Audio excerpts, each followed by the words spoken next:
আসসালামু আলাইকুম, welcome back to my channel. আশা করতেছি আপনারা সবাই ভালো আছেন। আই হোপ আমিও ভালো আছি। আজকে নতুন একটা রেসিপি শেয়ার করব। এটা আমি ফার্স্টই করেছি, তাই তোমাদের মাঝেও শেয়ার করলাম।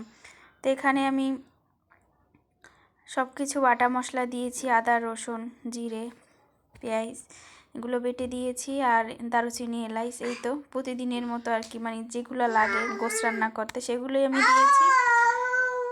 এখন আমার পরিমাণ মতো হলুদ এবং মরিচ দিয়ে নিলাম। আজকে হচ্ছে মটরশুঁটি দিয়ে আলু দিয়ে মুরগির মাংস রান্না করব। অবশ্যই কিন্তু এটা দেশি মুরগির স্বাদ কিন্তু অনেক অনেক বেশি। তো যাই হোক, গ্রাম থেকে একটা মুরগি এনেছিলাম, তো ওটা দিয়েই রান্না করব। আর আমার রেসিপিগুলো কেমন লাগে অবশ্যই কিন্তু জানাবে। সব কিছু কিন্তু আমি সুন্দরভাবে মাংসগুলো ধুয়ে নিয়েছি।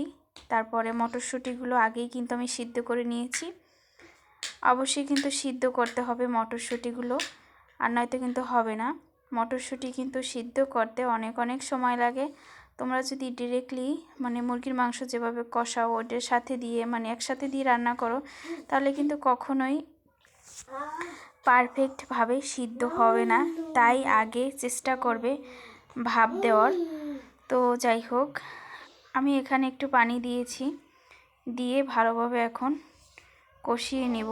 এই যে দেখতেই পাচ্ছ, আমি ডালগুলো আগেই সিদ্ধ করে নিয়েছি। এখন ডাল, তারপরে হচ্ছে আলু সুন্দরভাবে চিকেনের সাথে করে নিচ্ছি। তাই তো এখন আমার হয়ে গেলে আমি কি করব, এই যে একটু পানি দিয়েছি না, এই পানিটুকু দিয়ে আমি সুন্দরভাবে কষিয়ে দেব ঢাকনা দিয়ে। এই তো আমার কিন্তু কষানো প্রায় হয়ে গেছে। তো এখন সুন্দরভাবে নেড়েচেড়ে দিব যাতে করে কোনো পাশ না লেগে যায়। আর ডালগুলো কিন্তু ভীষণ ভীষণ খেতে মজা, তোমরা অবশ্যই কিন্তু ট্রাই করো। আর ডালগুলো কিন্তু শরীরের জন্য অনেক অনেক ভালো। ডালে তোমরা জানো অনেক প্রোটিন থাকে। তো হচ্ছে বাসায় ট্রাই করবা। এবং বড় মাছের মাথা দিয়েও কিন্তু এগুলো খাওয়া যায়, খুব ভালো লাগে। আমি যখন চাকরি করতাম তখন এই ডালগুলো অফিসে দিত, তখন থেকেই না খাওয়া শিখছি।